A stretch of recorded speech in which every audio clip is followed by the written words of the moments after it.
Bendiciones, amados hermanos y hermanas, a los que no he podido en esta mañana, en este día saludar.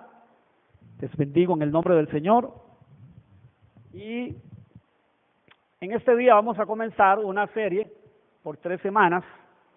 Vamos a estar específicamente, en su momento vamos a estar en el libro de Ageo. ¿Cuántos hemos leído el libro de Ageo? A ver, levánteme su mano si usted lo ha leído. ¿Cuántos lo han leído, el libro de Ageo? ¿O le suena como que eso qué es, con qué se come o algo así? Bueno, es un libro profético que está en el Antiguo Testamento y hoy vamos a tener una lectura, una parte del primer capítulo de Ageo, pero no nos vamos a quedar en Ageo porque vamos a ver un poquito más adelante la necesidad de ver dónde está históricamente incrustada esa profecía. Vamos a entender, hermanos, en este día la necesidad de hacer lo que vamos a hacer.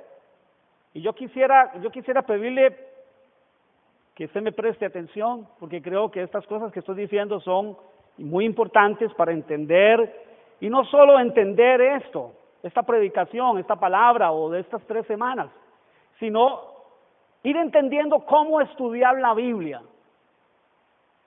¿Cuántos de los que estamos aquí, hermanos, reconocemos que necesitamos aprender a estudiar la palabra de Dios?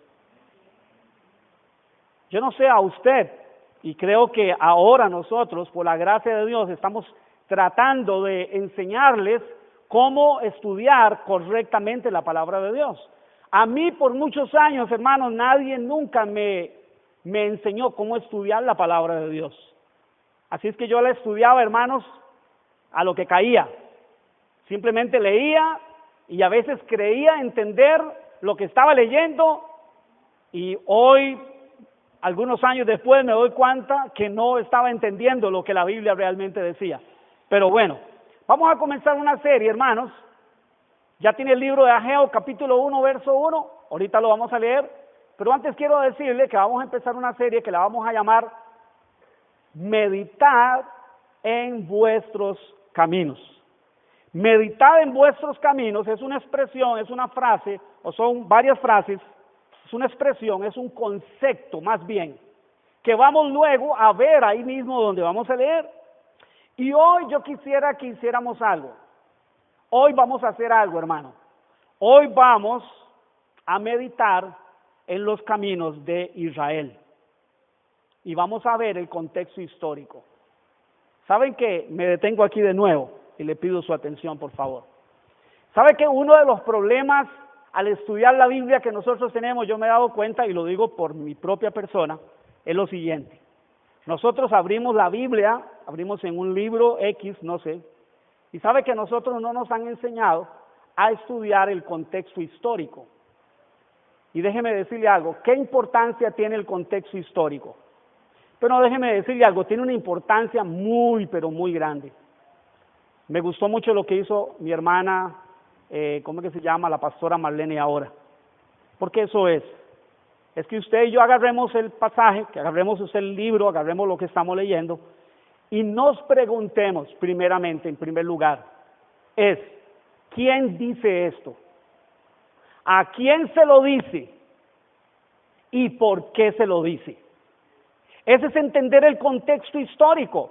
Cuando usted y yo entendemos ese contexto, usted y yo podemos saber la magnitud de esas palabras. Pero si usted y yo no entendemos el contexto histórico, y si usted y yo hacemos esto, que normalmente es lo que la mayoría de los cristianos, creo yo, me atrevería a decir, sobre la faz de la tierra hacemos, es lo siguiente: leemos un pasaje e inmediatamente estamos tratando de interpretarlo en cuanto a nosotros. Y eso nos priva a nosotros, hermanos, de toda la riqueza que eso tiene. Algo importante cuando hablamos de hermenéutica, que no es una clase de hermenéutica eso, pero yo creo que es importante que vayamos entendiendo algo. Hermenéutica es la ciencia o las reglas, la ciencia y las reglas de la interpretación bíblica. Y la hermenéutica, hermanos, vamos a decir, tiene 3 facetas o tiene 3 componentes que son básicos. Número 1, la hermenéutica tiene que ser literal en primer lugar. Número 2, la hermenéutica tiene que ser histórica. Y número 3, la hermenéutica tiene que ser gramatical. Para que usted y yo podamos sacar, extraer lo que realmente el texto dice, necesitamos esos 3 elementos, esos 3 factores, entender que la hermenéutica, hermanos, está conformada de esos 3 componentes. Y si hacemos eso, entonces, en primer lugar, vamos a entender quién dice eso, a quién se lo dice y por qué se lo dice. Y luego de que hagamos eso, luego de que estudiemos la gramática, de que estudiemos cada palabra en su contexto, porque no todas las palabras significan lo mismo siempre. Ojo, no siempre significan lo mismo. Hay que ir al contexto y en el contexto saber qué es lo que cada palabra, esa es la parte gramatical, ¿sí? Y cuando hacemos eso, luego, entonces ahora sí, nos vamos a hacer 3 preguntas. Ya entendí lo que dice, qué es, a quién se lo dice, y luego, ahora sí, qué es lo que aquí dice para mí y cómo lo aplico. ¿Qué dice para mí y cómo lo aplico? Porque si no hiciéramos esa parte, nos volveríamos simplemente historiadores nada más. Y entonces no le daríamos el poder que tiene la palabra de Dios para transformar nuestra vida. Pero el problema es que si no hacemos la primera parte, vuelvo a decir, nos privamos de la sustancia en sí. Y la sustancia en sí, hermanos, es muy importante. Así es que vamos a leer con todo, entendiendo todo esto que estoy diciendo. Hermanos, esto es más que una predicación motivacional, es una predicación, o vamos a decir una enseñanza, ¿sí? Una enseñanza donde vamos a ir aprendiendo algunas cosas también, como decíamos. Ok, Ageo capítulo 1, versículo 3 al verso 7 dice así: entonces vino palabra ¿de quién? De Jehová por medio del profeta Ageo. Si usted le gusta subrayar su Biblia, subraye la palabra Jehová y subraye las palabras profeta Ageo, porque entonces nos está empezando a decir quién es el que está hablando. ¿Ok? Diciendo, ¿qué es lo que estaba diciendo? Una pregunta. Oiga lo que Dios le dice a su pueblo Israel, una pregunta. ¿Es para vosotros tiempo? Oiga, ¿es para ustedes tiempo?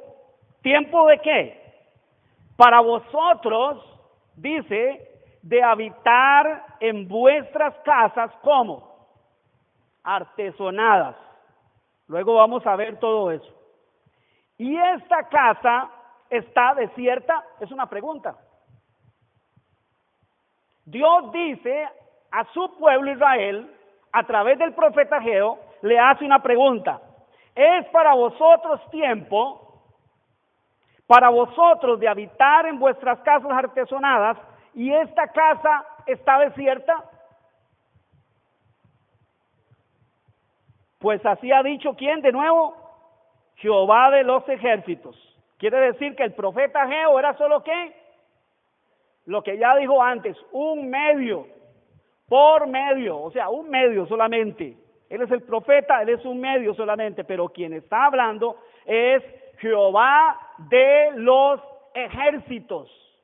Esta expresión, hermano, no vamos a entrar aquí porque nos quedaríamos mucho tiempo y no abarcaríamos todo, pero esta expresión, Jehová de los ejércitos, hermano, es una expresión muy poderosa en cuanto a Dios. No está hablando de un diosito, no está hablando de cualquier dios, está hablando de Jehová de los ejércitos. ¿Y qué es lo que Dios le dice a su pueblo Israel?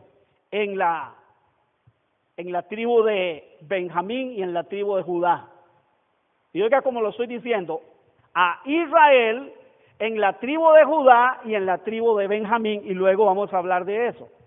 Meditad bien sobre vuestros caminos. ¿Cómo se llama esta serie de 3 semanas? meditad en vuestros caminos. ¿Cuántos de los que estamos aquí meditamos en nuestros caminos? Quiera Dios que así sea. Y oiga lo que dice.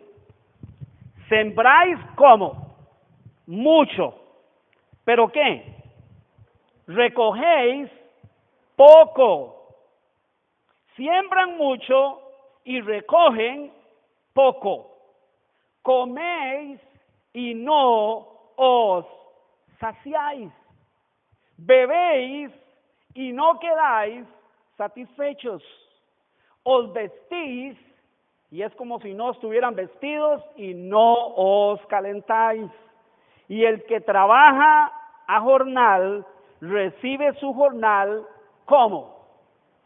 En un saco roto, o sea, por un lado le entra y por otro lado no se da ni cuenta a qué horas, a cuántos de los hombres, bueno, mujeres también porque usan jeans o pantalones, hemos tenido la experiencia de andar un pantalón con una bolsa rota, que a usted se le olvidó, hermano, y echó el celular y cuando lo siente, ¡pum!, que está ya en el zapato, ¿verdad? O sea, o por allá, ¿verdad? O sea, o se echa algo y cuando se da cuenta, bueno, es lo que está diciendo aquí, ustedes trabajan a jornal, o sea, tal vez no tienen un negocio, no tienen una parcela propia, le trabajan a otra persona, pero lo que reciben del jornal es como haberlo echado en un saco roto, lo dejaron botado, no se dieron ni cuenta y cuando se dieron cuenta no tienen nada, ¿verdad? O sea, lo que está queriendo decir Dios a través de su profeta a su pueblo Israel en Judá y Benjamín. Así ha dicho Jehová de los ejércitos, de nuevo, meditad en vuestros caminos. Hermanos, esta expresión, meditad en vuestros caminos, es la médula o la parte central de esta profecía. Es un llamado de atención o de advertencia muy serio, sumamente serio, para su pueblo. Es un llamado de atención, de reflexión de parte de Dios para su pueblo muy serio. Para que ellos pudieran disfrutar el cumplimiento de sus palabras, aunque, entre paréntesis hago una aclaración, aunque el cumplimiento de la palabra no tiene que ver con nosotros, tiene que ver con la fidelidad de Dios, pero el disfrutar del cumplimiento de la palabra de Dios para su pueblo tenía que ver con que ellos caminaran y anduvieran de acuerdo a su palabra. Así es que Dios está diciendo a su pueblo que mediten sus caminos porque algo no está bien. ¿Me escuchó? Dios está diciendo, y vamos a ver ahorita el contexto histórico en el que se da eso y en el que el profeta Ageo y también el profeta Zacarías hablan a su pueblo porque algo está mal. ¿Y saben qué es lo peor? Que su pueblo no lo nota. Y eso es lo peor que nos puede pasar a nosotros. Que algo esté mal con Dios y usted y yo no nos demos cuenta. Ellos debían de meditar en su camino. ¿Sabe qué quiere decir? Analizar sus caminos, comparar su camino, su andar diario con los mandatos de Dios. Es un asunto de una comparación, es un asunto de un analizar si lo que Dios me ha dicho es como yo camino. Y es lo que Dios le está diciendo a su pueblo. O sea, mediten en sus caminos y comparen con mi palabra a ver si están haciendo lo que yo les he dicho. Porque deberían de darse cuenta que algo les está pasando, que no está bien, algo está sucediendo que no está bien. Déjeme decirle algo, hermanos, que es una gran verdad bíblica. Dios no habita ni camina con un pueblo que camina por otro camino que no sea el suyo. Dios no habita ni camina con un pueblo, con una persona, con una ciudad, con un país, con personas que no caminen por su propio camino. Dios no camina así. Dios no camina, hermanos.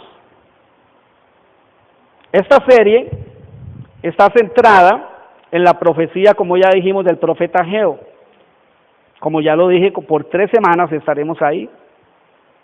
Pero en todo esto, hermanos, en toda la profecía de Ageo nos vamos a centrar en la primera parte, aunque es una profecía muy pequeñita, de 2 capítulos solamente. Y si usted no se la ha leído, le invito para que usted se lo haga. Le invito para que en estos 22 días, o bueno, 15 días, ya 15 días más bien, usted se lea el libro de Esdras y se lea también el libro de Ageo, porque ahí está incrustada esa profecía en ese contexto histórico del libro de Esdras también. Ok, Dios entonces le está hablando a su pueblo de meditar en sus caminos y de rectificar su camino, si quieren verlo actuar a favor, como Él lo prometió a través del profeta Jeremías. A ver, vamos a ir enlazando históricamente y la escritura de una con otra. Dios le había hecho algunas advertencias muy, pero muy serias a Israel. Vamos a hablar de toda la nación, aunque entendemos, o vamos en algún momento a hacer la diferencia, en que Dios permitió que 10 tribus de Israel fueran llevadas cautivas por un ejército y otras 2 fueron llevadas por otro ejército, pero al final la nación de Israel, la descendencia de Israel en general, hermanos, sufrieron las consecuencias y muy graves. Dios le está haciendo unas advertencias muy serias a través cuando leemos al profeta Jeremías. Y ahorita vamos a ver que Dios le había dicho específicamente que Él iba a hacer si ellos no prestaban atención a sus palabras. Si ellos no andaban de acuerdo a sus palabras, ¿qué Dios iba a hacer? Para esto vamos a hacer algo, hermanos. Vamos así, a vuelo de pájaro, y digo a vuelo de pájaro, ¿saben cómo es un vuelo de pájaro? Rápido. O sea, usted ve un pájaro que pasa volando y pasa rápido, ¿verdad? Y más el pájaro que sea, ¿verdad? Pero este no es tan rápido, pero es un pájaro que vuela rápido, ¿sí? Y pasa rápido. Entonces vamos a ver el marco histórico donde está incrustado la profecía de Ageo, para poder entender qué había Dios hecho, qué había Dios dicho, qué habían su pueblo hecho y por qué Dios está mandando a Ageo a decir lo que Dios le está mandando que diga. Judá y Benjamín habían sido llevados, esto es historia, hermanos, y es muy importante porque está relacionado con lo mismo, es historia bíblica. Judá y Benjamín habían sido llevados cautivos a Babilonia por Nabucodonosor II, por espacio de 70 años, tal como el Señor lo había profetizado, lo había sentenciado a través del profeta Jeremías. Yo voy a leer el versículo, hermanos, si usted quiere lo busca o lo apunta. No nos vamos a detener mucho ahí. Jeremías, capítulo 25, versículos 11 y 12. Como castigo de su rebelión, y hermanos, Dios cumplió su palabra. Dios hizo lo que había dicho que iba a hacer. Y lo que Él había dicho esto: todo este país quedará destruido y convertido en ruinas. Ay, mis hermanos, a mí sinceramente se me para el pelo. Cuando Dios dice una sentencia como esa, hermanos, ¿sabe qué? La tierra y el cielo tiemblan. Y lamentablemente los seres humanos a veces nos quedamos como si no estuviera pasando nada. Pero la tierra y el cielo tiemblan cuando Dios dice una sentencia. Dice, todo este país quedará destruido y convertido en ruinas. Durante 70 años, estas naciones serán sometidas al rey de Babilonia. Cuando se completen los 70 años, había dicho Dios por medio del profeta, pediré cuentas de sus pecados al rey de Babilonia y a su nación, el país de los caldeos, y lo destruiré para siempre.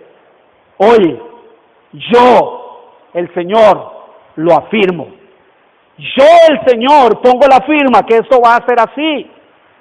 Porque así ha dicho Jehová, en cuanto a Babilonia, Perdón, cuando en Babilonia se cumplan los 70 años, oiga, yo os visitaré y despertaré sobre vosotros mi buena palabra para haceros volver a este lugar. Dios no solo había dicho que ante la desobediencia de su pueblo Israel, Dios iba a hacer que el rey de Babilonia, Nabucodonosor, viniera y se llevara cautiva, en este caso a la tribu de Judá y a la tribu de Benjamín, sino que cuando se cumplieran los 70 años, Dios iba a hacer, Él iba a mover todas las piezas del rompecabezas para que su pueblo de nuevo volviera a su tierra, a de donde habían sido sacados. Ok, sabe que el libro de Esdras comienza con un edicto.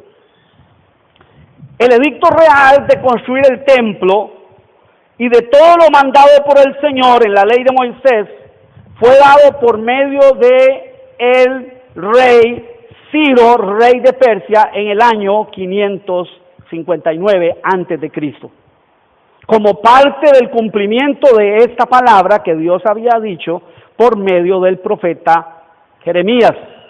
El Dios de Israel y de todo el universo, hermanos, es fiel a lo que promete. ¿Sabe qué es lo que usted y yo podemos ver? Le voy a decir un poquito así brevemente de historia en cuanto a Ciro. ¿Sabe qué los historiadores han dicho y dicen de Ciro? Que Ciro rompió con, vamos a decirlo así, con el protocolo, con la forma de gobernar de ahí para atrás los otros reyes.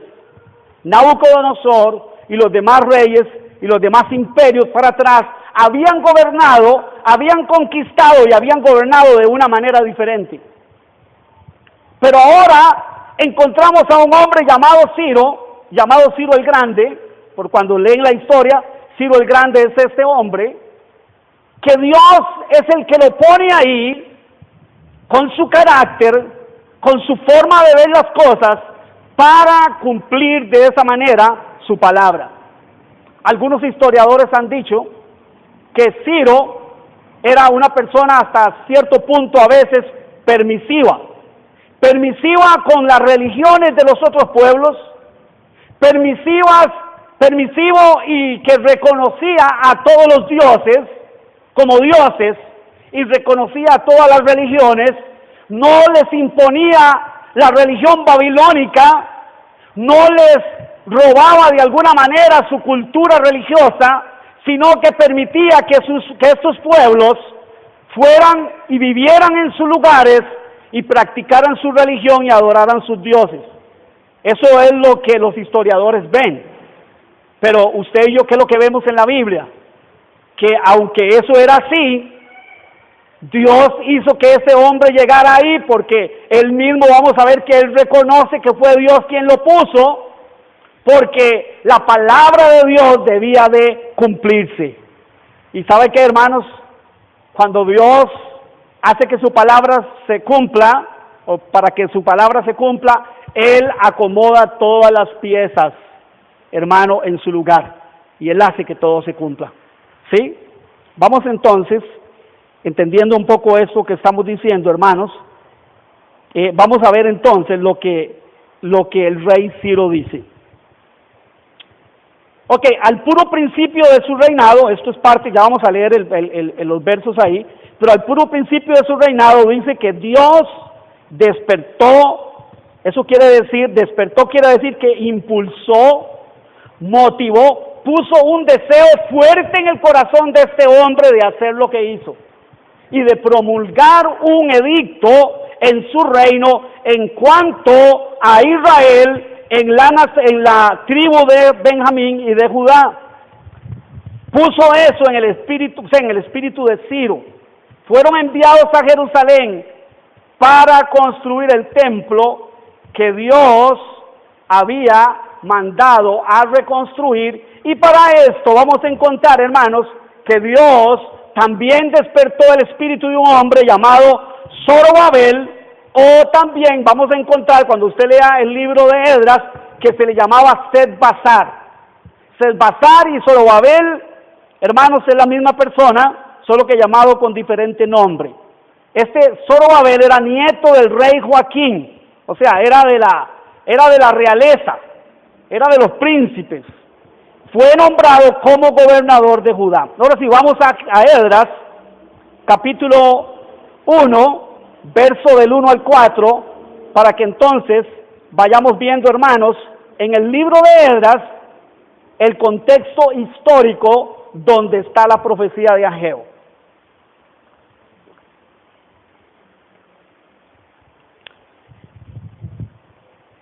Dice, en el primer año, ¿de quién? De Ciro, rey de Persia, para que se cumpliese la palabra de quién? De Jehová, por boca de Jeremías. Despertó Jehová, impulsó, motivó el espíritu de Ciro, rey de Persia, el cual hizo pregonar de palabra, dice, y también por escrito por todo su reino, diciendo, así ha dicho Ciro, rey de Persia, Jehová, el Dios de los cielos, me ha dado todos los reinos de la tierra. Ahora, ¿qué es lo que está reconociendo Ciro aquí? ¿Cómo es que él llegó a ser rey de reyes? ¿Cómo es que él llegó a ser rey de todas las naciones? Porque él está reconociendo que el Dios de los cielos, dice, me ha dado los reinos de la tierra. Y me ha mandado, oiga, me ha mandado que le edifique casa en Jerusalén, que está en Judá. Quien haya entre vosotros de su pueblo, sea Dios con él, y suba a Jerusalén, que está en Judá, y edifique la casa de Jehová, Dios de Israel. Entre paréntesis dice, Él es Dios, la cual está en Jerusalén. Y a todo el que haya quedado en cualquier lugar donde more, ayúdenle los hombres de su lugar con plata y oro, bienes y ganados, además de ofrendas voluntarias para la casa de Dios, dice, la cual está en Jerusalén. Ok, vamos a ver, amados hermanos. Ciro es movido por Dios. Y Ciro da un edicto, hermanos, de que los judíos o las tribus de Benjamín de Judá que están ahí todavía en Babilonia presos, o están ahí todavía detenidos, hermanos, viviendo ahí, han de volver un grupo a Jerusalén, porque la casa de Dios, el templo de Dios, tiene que ser restaurado, tiene que ser reconstruido. No sé, yo quiero que veamos la magnitud de todo esto, hermanos. Dios está moviendo el corazón de un hombre impío, un hombre que no le conoce. Cuando Él dice, Él es el Dios, cuando Él es el Dios de los cielos que me dio todo esto, Él está reconociendo todo esto, pero Él no lo conoce. Al profeta Jeremías, hermanos, se le llama mi ungido. Dios le llama a Ciro mi ungido. ¿Sabe que esa palabra ungido es Mashiach? Es Salvador. Es puesto y preparado para hacer una obra especial de Dios. Y así le llama Dios a este hombre impío. Este hombre no tiene conocimiento del Dios de los cielos. Dice la historia, como ya les dije, que este hombre reconocía a todos los dioses de todos los pueblos. Y aquí está reconociendo a este Dios, solo que él no sabe que este Dios es el único, todopoderoso, y que Él es el que está moviendo su corazón de hacer algo como esto que nunca antes otro rey había hecho. Que el pueblo que estaba preso ahí fuera a su lugar de origen y reconstruyera el templo de su Dios.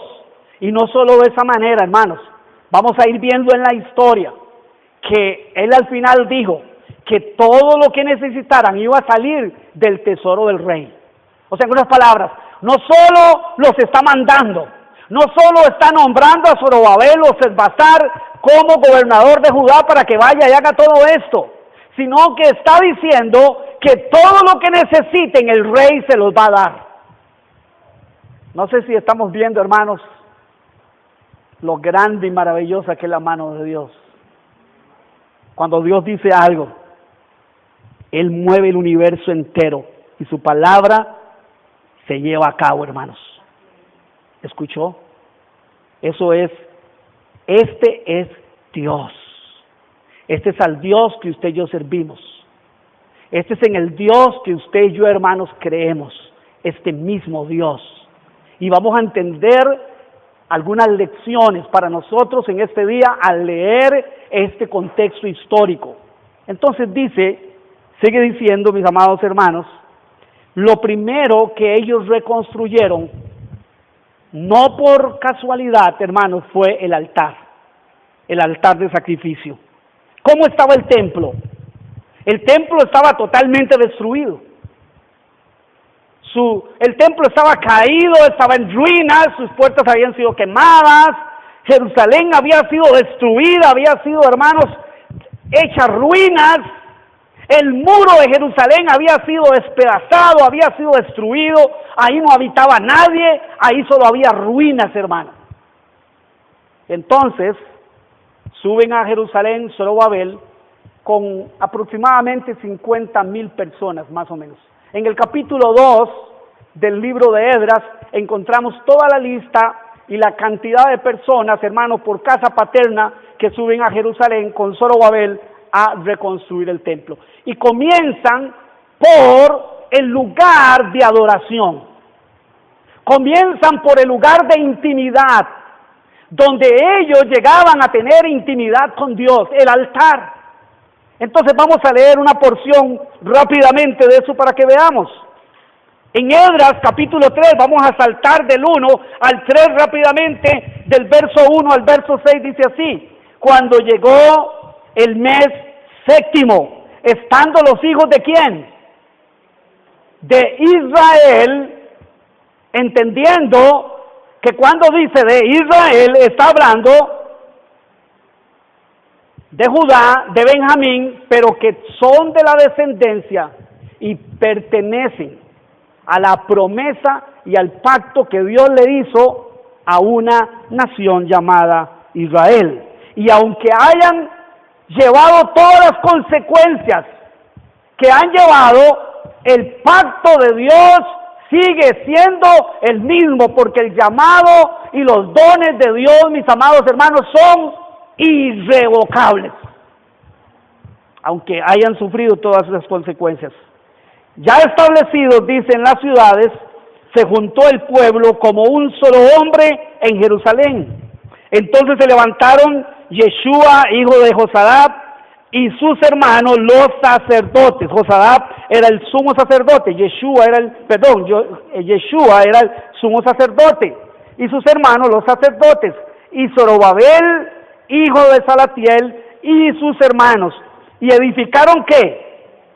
El altar del Dios de Israel, para ofrecer sobre él holocaustos, como está escrito en la ley, dice, de Moisés, varón de Dios. Y colocaron el altar sobre su base, porque tenía miedo de los pueblos de las tierras, y ofrecieron sobre él holocaustos a Jehová, holocaustos por la mañana y por la tarde, o sea, tal como Dios lo había mandado. El sacrificio continuo, por la mañana y por la tarde, por la mañana y por la tarde, continuamente. Celebraron asimismo la fiesta solemne de los tabernáculos, como está escrito, y holocaustos cada día por orden, conforme al rito, cada cosa en su día. Versículos 5 y 6. Además de esto, el holocausto continuo, las nuevas lunas y todas las fiestas solemnes de Jehová, y todo sacrificio espontáneo y toda ofrenda voluntaria a Jehová, desde el día del mes séptimo comenzaron a ofrecer holocaustos a Jehová, pero, escuche, pero los cimientos del templo de Jehová no se habían echado todavía. Ok, vamos entendiendo, hermano, la historia. ¿Qué fue lo que Dios, usando a Zorobabel y usando a esos sacerdotes, qué fue lo que hicieron? Lo primero que ellos dijeron, vamos a restaurar es la comunión con nuestro Dios. Y vamos a volver a hacer todo aquello que no volvimos a hacer estando en Babilonia. En Babilonia no sacrificaban, en Babilonia no celebraban las fiestas del Señor, en Babilonia no obedecían nada de eso, en Babilonia estaban presos, hermanos, en Babilonia se habían apartado de la ley del Señor totalmente. Y aunque Dios, Jehová de los ejércitos, ellos decían, sigue siendo nuestro Dios, y aunque guardaban algunas tradiciones, muchas tradiciones, pero se habían apartado de lo principal, de la intimidad, de la adoración con Dios. Y eso es lo primero, hermanos, que Zorobabel, que los sacerdotes hacen. Dice, pero los cimientos del templo no habían sido echados todavía. Casi un año después, escuche, casi un año después de haber llegado a Jerusalén, comenzaron la reconstrucción del templo echando los cimientos. Eso está ahí en el capítulo 3, donde estamos, en el verso 8 y el verso 12. Dice, en el año segundo de su venida a la casa de Dios en Jerusalén, en el mes segundo, comenzaron Zorobabel, hijo de Salatiel, Yeshua, hijo de Josadab, y los otros, sus hermanos, los sacerdotes y los levitas, y todos los que habían venido de la cautividad a Jerusalén, dice, pusieron a los levitas, escuche hermano, dice, de 20 años para arriba, como Dios lo había mandado, para que se activase la obra de la casa de Jehová, para que el culto, para que los ritos, hermanos, se volvieran a establecer, empezara de nuevo a dársele culto a Dios como Dios había mandado. Y muchos de los sacerdotes y de los levitas y de los jefes de las casas paternas, ancianos, que habían visto la casa primera, viendo echar los cimientos de esta casa, ¿qué hicieron? Lloraron en alta voz, mientras muchos otros daban grandes gritos de alegría. ¿Sabe, hermanos? Había gente que había sido llevada, habían sacerdotes y habían ancianos. Habían sabido lo que era vivir en Jerusalén, ver la casa de Dios, ofrecer los sacrificios ahí y luego ser llevados a Babilonia, pasar 70 años y ya muy ancianos, regresar de nuevo y ahora ver cómo Dios está de nuevo cumpliendo su palabra fielmente. Y sabe, hermano, dice que por eso lloraban en alta voz. Y los otros que no habían visto esa casa, esos gritaban de júbilo. Y dice que no se sabía si era voz de lloro o era voz de alegría. Se confundió las voces porque unos lloraban porque ellos habían visto esa casa y habían visto cómo había sido destruida y ahora estaban viendo cómo el Dios Todopoderoso, de una forma sobrenatural, estaba haciendo de que de nuevo ese templo fuera levantado y el culto del Dios Todopoderoso fuera restaurado, hermanos. ¿Sabe qué estamos viendo aquí? Carácter de Dios. Estamos conociendo a Dios. Ese es el Dios de Israel, hermanos. Ese es el mismo Dios, como dije ahora, que usted y yo venimos a adorar, que nos reunimos los domingos para adorar, para rendirle culto. Es el mismo Dios. Pero vamos a ver históricamente también aquí en el contexto histórico que la obra se ve detenida. Ok, restauraron el altar, restauraron el culto, restauraron todo lo que Dios había mandado, empiezan a echar los cimientos, lloran, se llenan de júbilo, pero vamos a ver lo que pasó. Esdras capítulo 4, versículo 5 al versículo 23, pero vamos a leer solo el 5 y después el 24. Dice así: sobornaron, dice, además contra ellos, ¿a quiénes? A los consejeros. ¿Los consejeros de quién? Los consejeros del rey Ciro.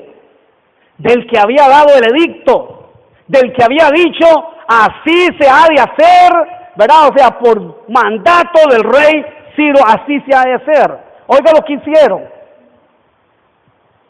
Para frustrar sus propósitos, todo el tiempo de Ciro, rey de Persia. Vamos a ver luego que Ciro, rey de Persia, reinó por 30 años. Y recuerda que el edicto se dio en el primer año y en el segundo año están echando los cimientos. O sea, 28 años después, todavía esta obra maligna que hicieron estas personas se mantuvo durante todos los días del reinado del rey Ciro. Tuvieron que detenerse en la construcción del templo del Señor, porque los consejeros del rey empezaron a aconsejar mal a Ciro. Y aunque había dado un edicto y aunque había dicho que eso tenía que ser así, él mismo luego mandó a que frenaran la obra de nuevo. Vamos a ver. Dice entonces, Ciro, rey de Persia, hasta el reinado de Darío. ¿Hasta cuándo? Vamos a ver que del reinado, cuando termina el reinado de Ciro, al reinado de Darío, pasan 38 años. 38 años en que de nuevo, hermanos, otra vez, todo lo que Dios había mandado se detiene y dejan de hacer lo que empezaron a hacer. O sea, que lo que habían empezado a enmendar su camino de nuevo, 38 años después todavía, hermanos, se encuentran de nuevo viviendo de la misma manera. Entonces, dice lo que dice el versículo 24, entonces cesó la obra de la casa de Dios que está en Jerusalén y quedó suspendida, ¿qué? Hasta el año segundo del rey Darío, rey de Persia. Hermanos, la construcción del templo se vio detenida, como ya dije, por 38 años. Desde el 560, cuando fue dado el edicto, hasta el 523, que Darío llega al poder, al trono de Babilonia.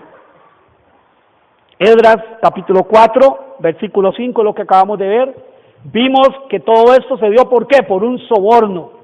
Todo esto se dio porque se levantaron hombres malignos que eran enemigos de Israel, que eran enemigos de Judá, que eran enemigos de ellos, y les voy a decir, hermanos, no lo vamos a leer porque se nos haría muy grande. ¿Saben cuál fue la razón? Vinieron a decirles, nosotros queremos edificar con ustedes. Pero dice que tanto Zorobabel como Yeshua, como los sacerdotes, como los padres de las casas paternas dijeron, no señor, ustedes no tienen parte con Israel, ustedes no tienen parte con este pueblo. Nosotros vamos a edificar la casa de nuestro Dios, tal como lo mandó Ciro, rey de Persia. Ustedes no tienen lugar. ¿Saben qué es eso, hermanos? ¿Saben qué es eso? Gente que tenía muy clara, hermanos, que las cosas de Dios no se mezclan.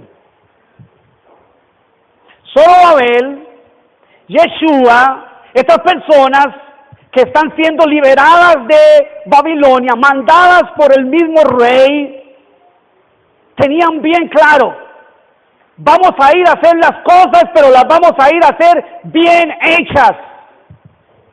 Porque con el Dios de Israel, hermanos, Dios no camina con nadie que mezcle su palabra con otras cosas. Si alguien pretende servir al Dios de Israel y servir a otros dioses, solamente se va a engañar a sí mismo.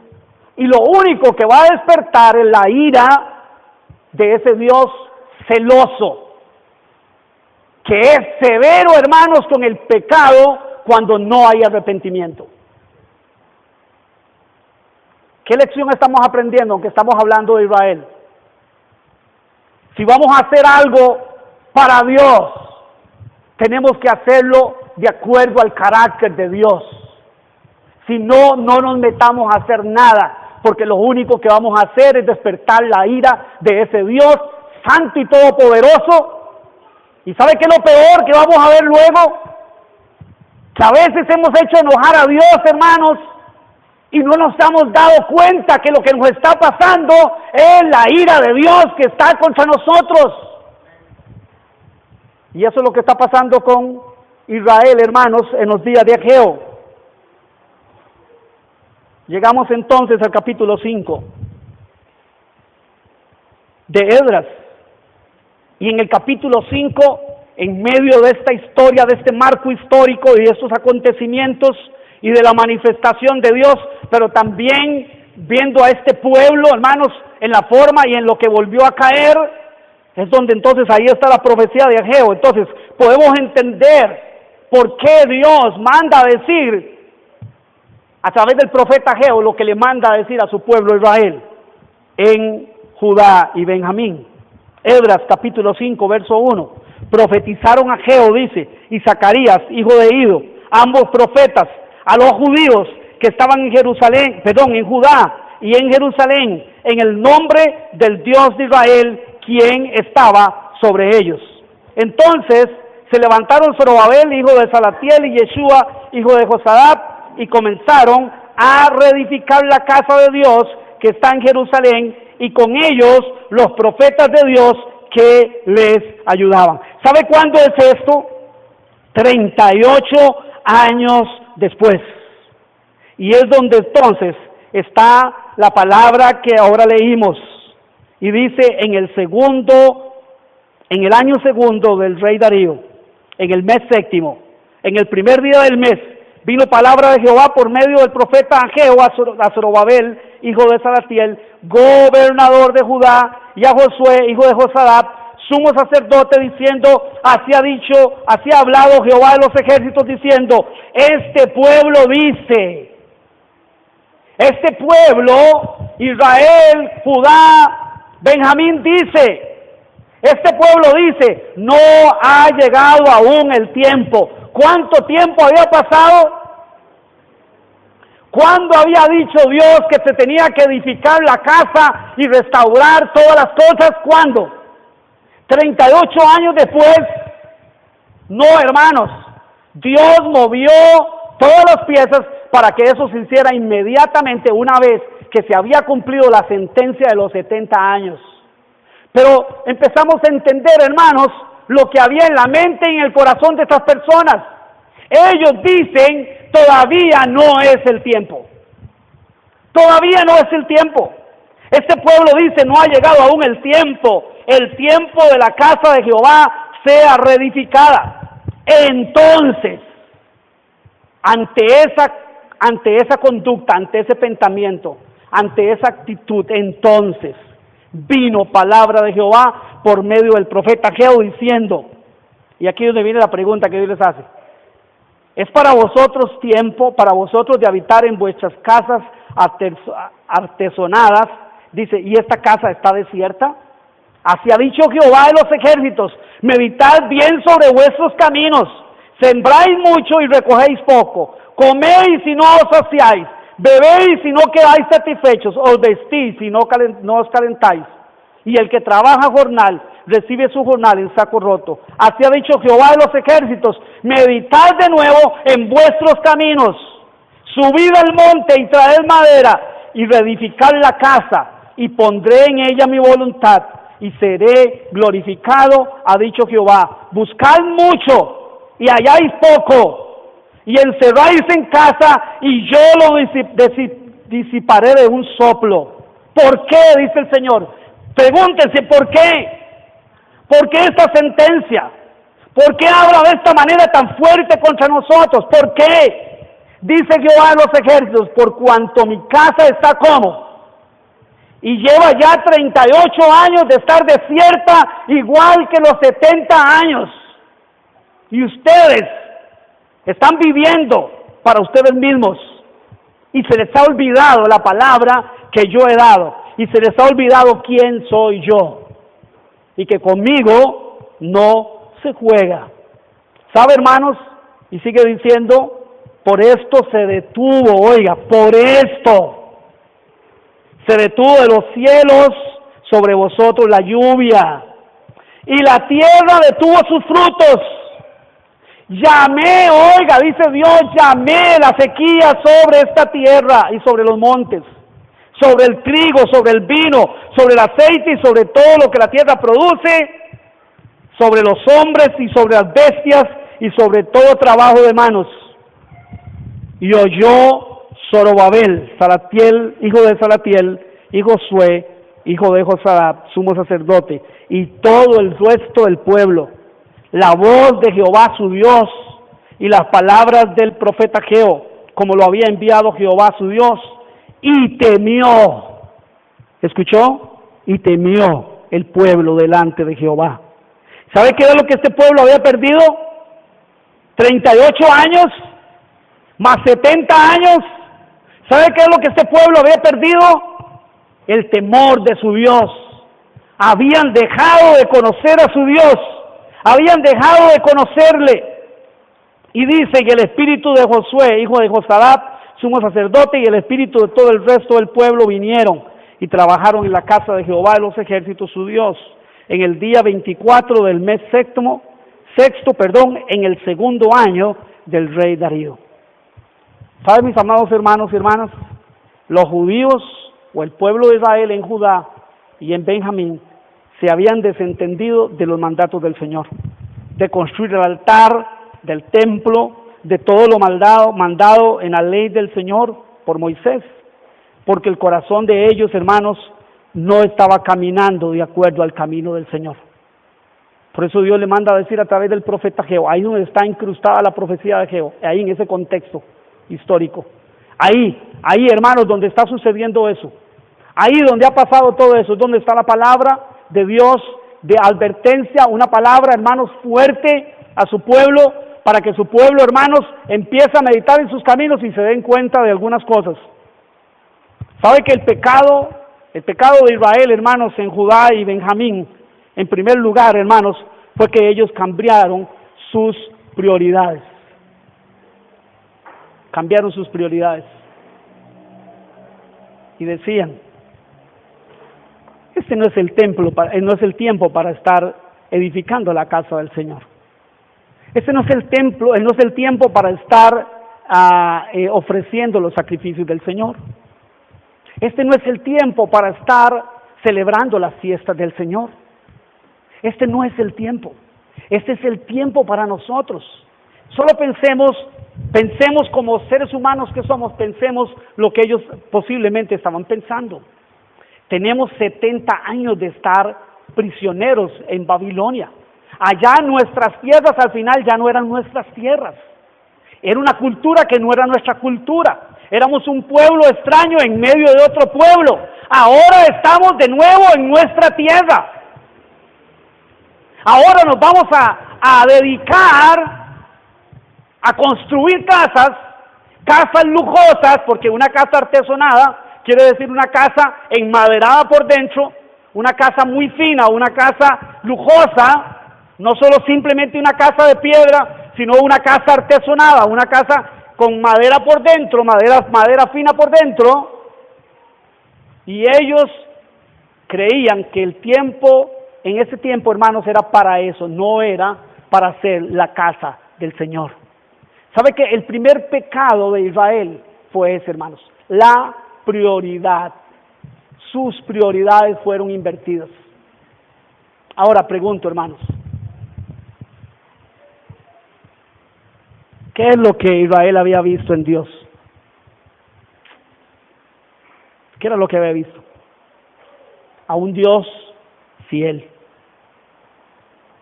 A un Dios que cuando dice algo, hermanos, Él lo cumple. Él mueve el universo entero y Él lo cumple. Él detuvo la rotación de la tierra, hermanos, para que Israel pudiera ganar la batalla en una ocasión. ¿Sí? Él hace que caiga pan del cielo para alimentar a su pueblo que está en un desierto y no tienen que comer. Él hace que salga agua de una roca muerta, hermanos, para que su pueblo pueda beber y no muera de sed. ¿Qué es lo que este pueblo de Israel ha visto? A un Dios todopoderoso, a un Dios fiel, a un Dios, hermanos, que cuando Él cumple su palabra, Él hace y Él mueve todas las cosas para cumplir su palabra. La pregunta que nos tenemos que hacer usted y yo en esta mañana es, ¿cómo debería de estar el corazón de Israel ante ese Dios? ¿Cómo? ¿Indiferente como estaban? Pensando en sus asuntos, en sus cosas y olvidándose de las cosas del Dios Todopoderoso por el cual ellos estaban de nuevo en su tierra. No, hermanos. Israel en Judá y en Benjamín debería de estar, hermanos, deberían de tener temor de Dios, deberían de estar tan agradecidos que deberían de haber edificado esa casa desde el momento en que empezaron a edificarla, aún en contra de la oposición. Porque sabe, cuando luego la edificaron, la oposición continuó. Los enemigos de Israel continuaron oponiéndose, hermanos. Pero ¿sabe qué? Cuando usted y yo entendemos al Dios que servimos, cuando usted y yo entendemos estas verdades, déjeme decirle algo, hermanos, nada nos va a desanimar. Nada tenía que ver desanimado a Israel de construir ese templo, ni la oposición misma de los consejeros del rey, ni la oposición de nadie tenía que detenerles a ellos. Ellos debían de haber escuchado la voz de Dios y haber sido obedientes. Tenemos un pueblo, hermanos, que está pensando que todavía no es el tiempo. Dice, corren a sus propias casas. Y mi casa está desierta. ¿Y sabe qué? ¿Sabe qué es lo peor? Que Israel no estaba viendo las consecuencias de su pecado, hermanos. Cuando el corazón del ser humano se embrutece, perdone la expresión, pero se embrutece. Cuando la conciencia, hermanos, se cauteriza, se taponea, se sella. Perdemos la sensibilidad de la voz de Dios y entonces hacemos brutalidades. Y nos atrevemos a decir algo como esto: todavía no es el tiempo. 38 años habían pasado cuando Dios había dicho, ahora es el tiempo. Ya cumplí mi palabra, ya pasaron los 70 años, ahora es el tiempo para que esto se haga de esta manera. Pero en el corazón, en la mente, ellos pensaron que era tiempo para ellos. ¿Sabe lo que esto significa? Ellos se pusieron en el lugar de Dios. Ellos se dieron el primer lugar. Hermanos, y esto es muy serio. Cuando usted y yo tenemos una actitud semejante de no darle a Dios y a las cosas de Dios el primer lugar, nos estamos metiendo en un problema muy serio con Dios, mis hermanos. Y esto es lo que Israel no estaba entendiendo en ese momento. Ellos corrían, ellos trabajaban, ellos, ¿sabe qué? De alguna manera era como decir, ya hay tantos años allá, ahora al final estamos en nuestra tierra. Decía, hay que labrar, voy a construir, voy a hacer una casa artesonada, voy a hacer una casa bien linda, voy a vivir con mi familia, voy a sembrar muchos campos, voy a tener mucho, voy. Ellos tomando el lugar de Dios. ¿Sabe? Cuando la mente del hombre, en su mente, está él mismo primero antes que Dios, hermano, no nos hemos dado cuenta que eso se llama idolatría. Y lo que Israel estaba cometiendo aquí era idolatría. Estaban idolatrándose a sí mismos. Estaban idolatrando sus cosas. Estaban poniendo sus casas, sus viñas, sus ganados, sus familias y otros pecados horribles que habían cometido. Se habían mezclado la raza santa que Dios había apartado solo para Él. La habían mezclado con los pueblos paganos. Habían tomado allá, hermanos, en Babilonia, mujeres no israelitas, no del linaje de Israel, y habían mezclado aquel pueblo santo que era escogido para Dios, y habían tenido hijos con ellas. Y sabe que si usted lee el libro de Esdras, ojalá que lo haga esta semana, se va a dar cuenta que parte de lo que Dios usó también a Esdras para hacer fue, mis amados hermanos, que tenían que tomar una decisión radical.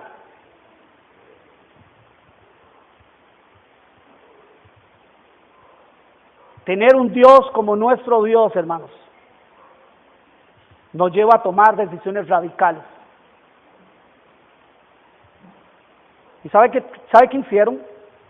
Agarraron a las mujeres que no eran de la descendencia de Israel y a sus hijos y los despidieron. Largo. Y esos hombres que habían hecho eso se arrepintieron de su pecado.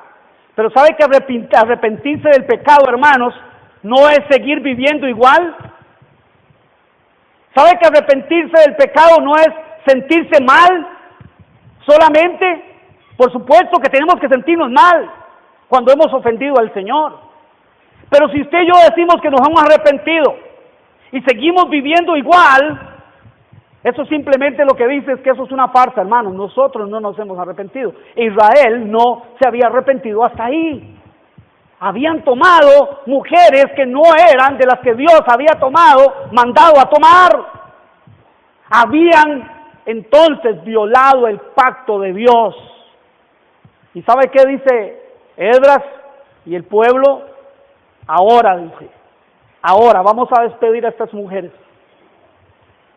Algún humanista por ahí podría decir que crueles, qué Dios más cruel. No, ¿sabe qué, mi amado hermano? El arrepentimiento nos tiene que llevar a nosotros a tomar decisiones radicales.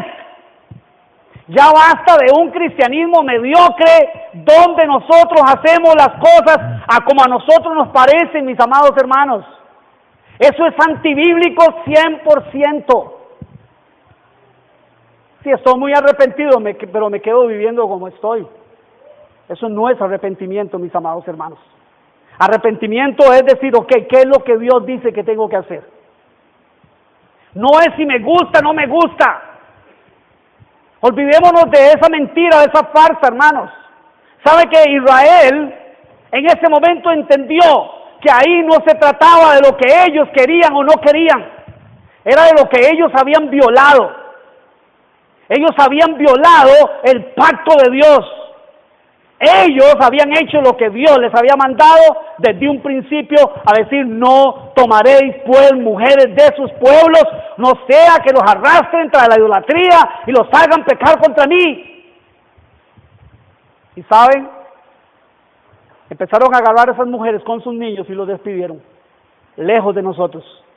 No pertenecen aquí. No pertenecen aquí. Lejos. Ya se echaron. Hermanos, yo sé que tal vez alguien, un sentimentalismo humanista puede decir que crueldad. No, hermanos, esto nos da una gran lección a nosotros. Así es como se abandona el pecado. El pecado se abandona, hermanos, cortando las cosas de raíz, desde el fondo. Si Israel se hubiese arrepentido, comillas, hubiera llorado mucho, hubieran hecho muchos sacrificios diciendo: Dios, perdona nuestro pecado, pero hubiesen seguido viviendo igual. ¿Sabe qué, hermanos? Dios no se hubiera vuelto a ese pueblo. Dios no hace eso. Dios no rebaja su gloria, Dios no rebaja su santidad por nuestros sentimientos. Usted y yo lo primero que ponemos son los sentimientos. Los sentimientos son nuestro Dios. Lo que nosotros creemos que es justo, lo que yo creo que es justo, eso es lo que nosotros ponemos, esa es nuestra bandera, eso es lo que nosotros ponemos de primero. ¡Qué vergüenza! ¿Qué van a decir los demás? Ay, no puedo hacer eso yo. No puedo hacer eso, es que me duele mucho. Hermano, ¿sabe qué? Hacer la voluntad de Dios duele. Y más cuando nosotros no hemos hecho la voluntad de Dios. Rectificar nuestro camino duele.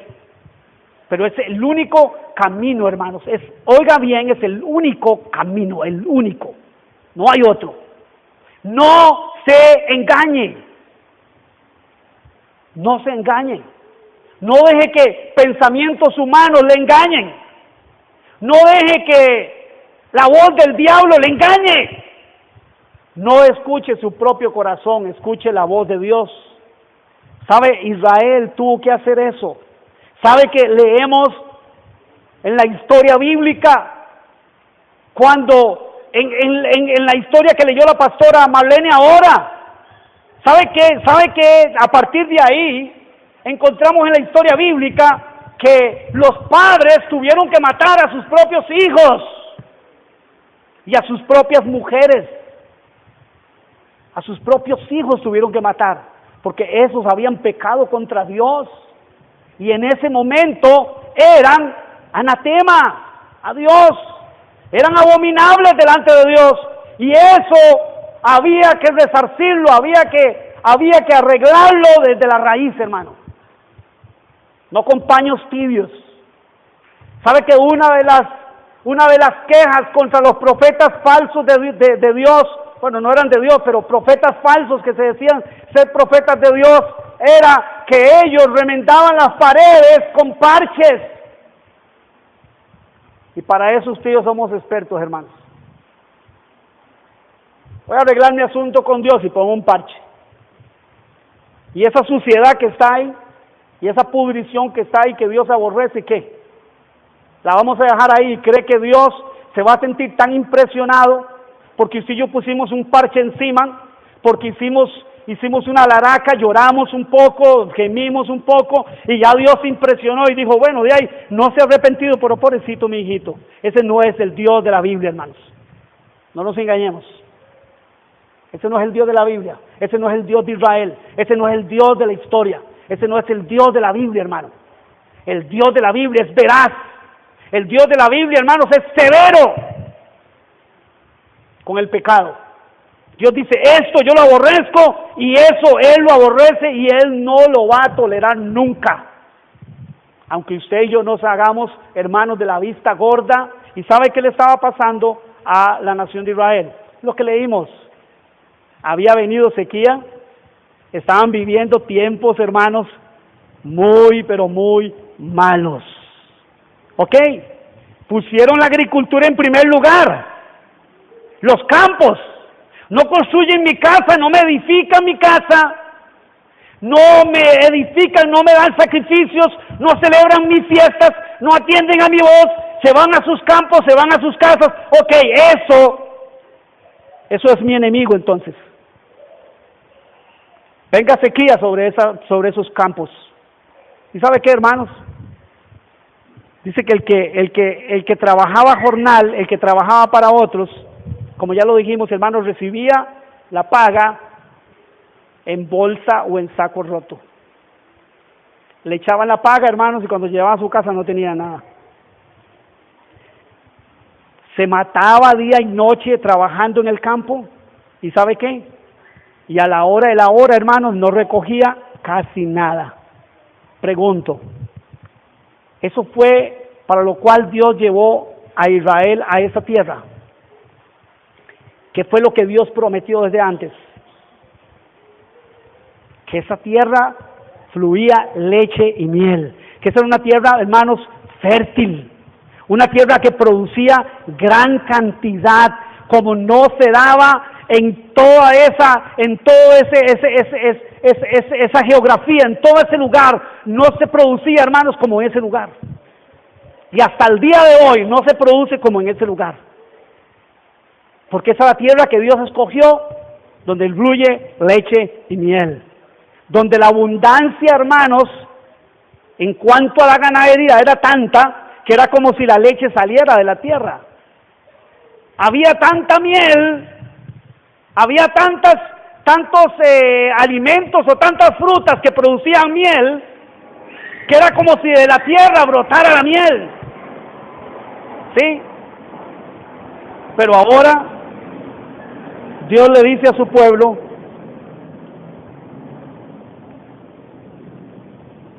ustedes siembran mucho, ¿y qué? Y recogéis poco. Coméis y no os saciéis. ¿Sabe qué es lo que Dios le había dicho a Israel?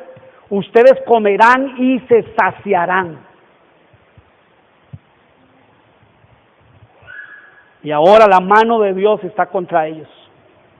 Comen y comen y comen, hermanos. Y es como si no comieran. No pueden disfrutar lo que tienen ahora. Porque están deshonrando a su Dios. No le están dando el primer lugar. No están atendiendo a su voz. Os vestís y no os calentáis. Y el que trabaja jornal recibe su jornal en saco roto.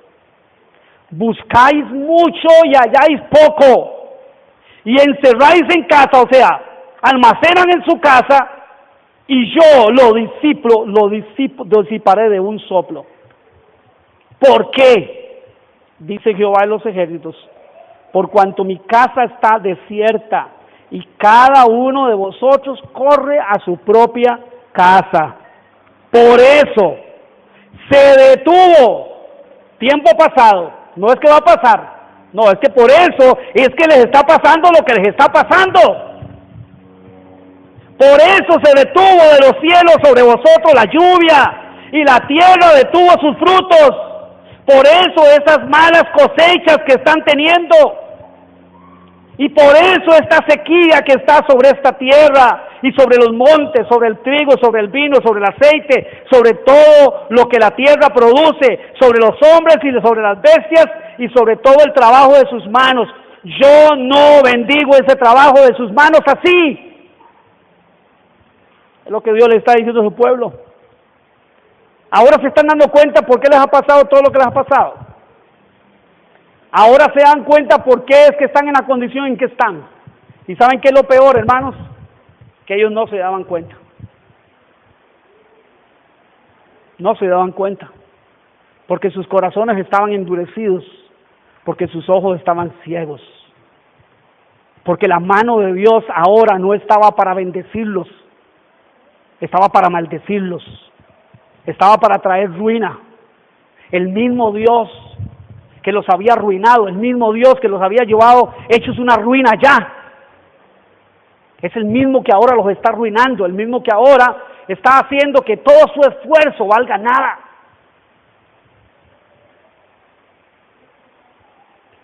Es ahí donde está la profecía de Ageo, hermanos, incrustada. Por eso, la profecía de Ageo, por la condición, por la actitud de Israel, de su pueblo, contra su Dios, una actitud ingrata. ¿Escuchó? Una actitud ingrata. Dios merecía y merece, hermanos, darle el primer lugar sobre todas las cosas. ¿Era que ellos no tenían que trabajar? ¿Era que ellos no tenían que construir sus casas?